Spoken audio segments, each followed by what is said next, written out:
말씀 보겠습니다. 잠언 27장 26절에서 27절 말씀입니다. 같이 읽겠습니다. 어린 양의 털은 내 옷이 되며 염소는 밭을 사는 값이 되며 염소의 젖은 넉넉하여 너와 내 집에 음식이 되며 내 여종의 먹을 것이 되느니라. 아멘. 잠언 27장 26절에서 27절까지 어린 양의 털옷과 넉넉한 염소의 젖이라는 말씀으로 함께 말씀 보도록 하겠습니다. 신자는 자신에게 주어진 것들에 자족하며 감사하는 삶을 살아갑니다. 이 모든 것이 주님의 은혜로 주어진 것임을 잘 알기 때문입니다. 오늘 본문을 통해서 이에 대해 함께 살펴보도록 하겠습니다. 오늘 잠언 기자는 어린 양의 털은 내 옷이 되며 염소는 밭을 사는 값이 되며 염소의 젖은 넉넉하여 너와 내 집의 음식이 되며 내 여종의 먹을 것이 된다고 말합니다. 이것을 타번역본에서는 양 떼는 옷 지을 털을 주고 염소 떼는 밭을 살 만한 돈을 준다. 염소 젖은 넉넉하여 너와 내 가족, 너의 여종들이 모두 먹고도 남을 것이다 라고 번역하고 있습니다. 본문은 어린 양의 털과 염소의 젖을 연이어 말하면서 하나님의 섭리로 말미암아 주어진 것들의 풍성함을 강조하고 있습니다. 이것은 하나님의 은혜가 우리의 삶을 얼마나 풍성하게 하는지를 강조하는 동시에 신자가 하나님이 주신 것들을 누리며 감사하며 베푸는 삶을 살아야 한다는 것을 교훈하는 말씀이라고 할 수 있겠습니다. 본문은 어린 양의 털은 내 옷이 되며 염소는 밭을 사는 값이 되며 염소의 젖은 넉넉하여 너와 내 집의 음식이 되며 내 여종의 먹을 것이 된다고 말합니다.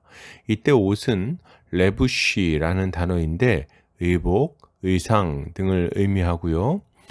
넉넉하다는 다이라는 단어인데 충분함, 족함, 필요한 만큼이라는 의미를 가지고 있습니다.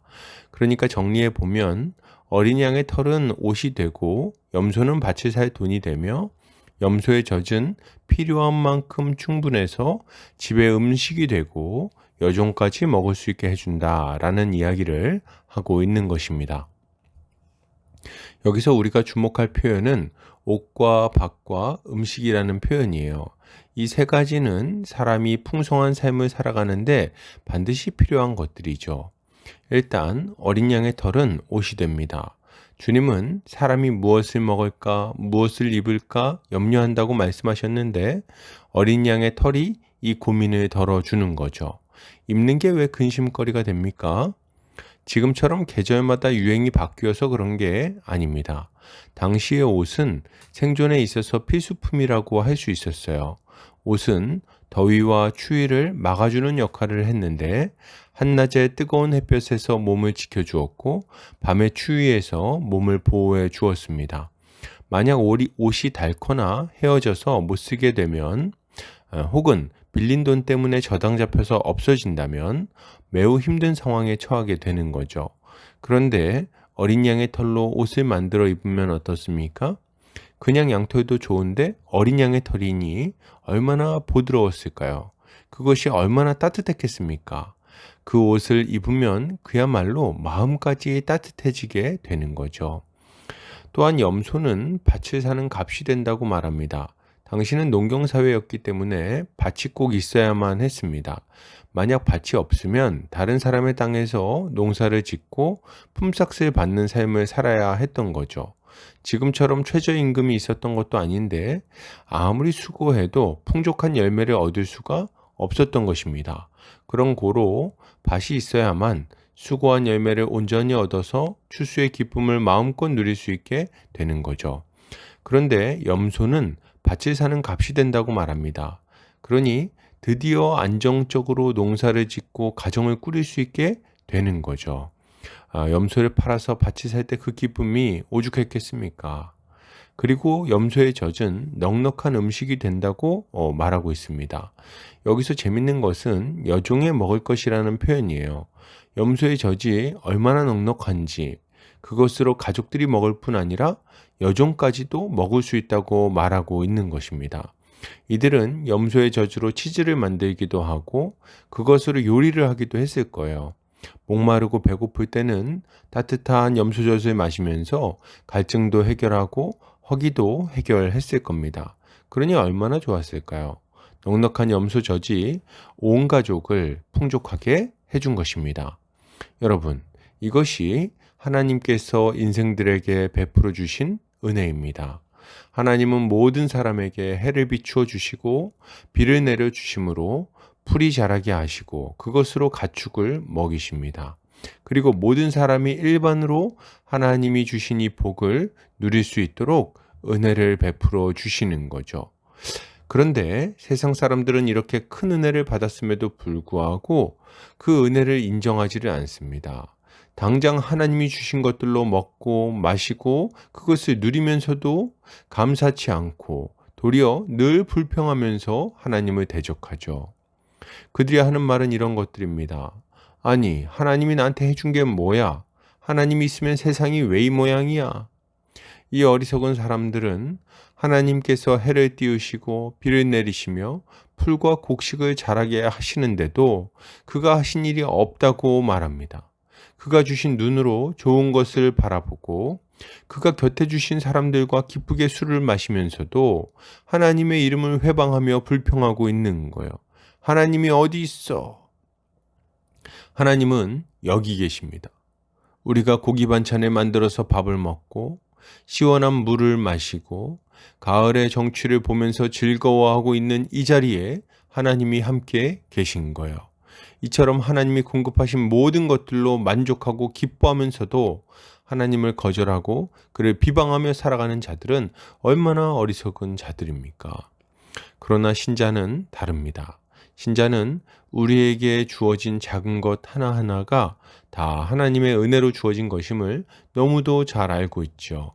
내가 먹고 있는 따뜻한 아침밥과 저녁에 누울 수 있는 잠자리, 이 모든 것을 주신 분이 하나님이시라는 것을 우리는 잘 알고 있습니다.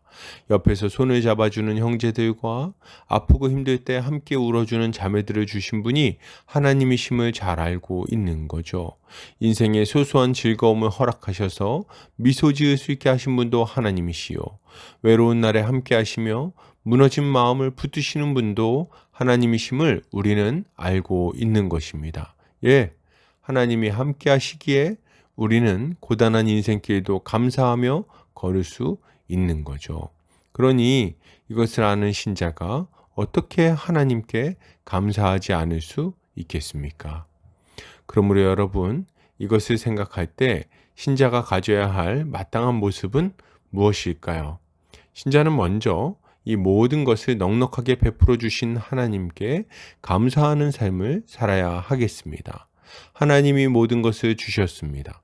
그러니 그분이 받아 마땅한 감사와 경배를 올려드려야 하는 거죠.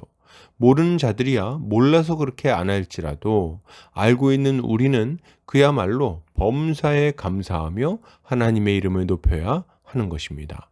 또한 우리는 우리에게 주어진 것들을 허투루 낭비하지 말고 다른 사람들을 위하여 복되게 사용해야 하겠습니다. 예수님의 제자들이 예수님의 손에서 떡과 물고기를 받아 사람들에게 나누어 줬던 것처럼 우리도 또한 하나님께서 베풀어 주신 일용할 양식을 배고픈 자들에게 나누어 주어야 하겠습니다. 주님이 주시는 일용할 양식은 넉넉하여 여종의 배까지 불릴 수 있다는 것을 믿어야 하겠어요. 욕심쟁이가 되지 맙시다. 창고 안에 먹을 것을 쟁여놓고 나를 위해서만 쓰겠다 마음 먹지 맙시다. 이런 구두쇠 같은 모습을 가질 때 하나님께서 넉넉하게 베풀어 주신 양식은 오히려 썩은 냄새를 풍기게 될 거예요. 그러나 우리가 손을 펼쳐 주의 사랑을 전한다면 그렇다면 어떻게 되겠습니까? 목마름과 굶주림으로 지쳐있는 자들에게 하나님의 사랑이 전해지게 될 것이고 그로 인해 하나님의 영광을 드러낼 수 있을 것입니다. 결론을 드립니다. 여러분, 넉넉하게 베풀어 주시는 하나님께 감사합시다. 그리고 주의 손과 발이 되어 받은 것들을 어려운 이웃들에게 넉넉히 나누어 줍시다. 이것이 신자가 가져야 할 마땅한 모습입니다. 오늘도 주님의 지혜로 승리하는 성도님들 되시기를 주의 이름으로 축복합니다.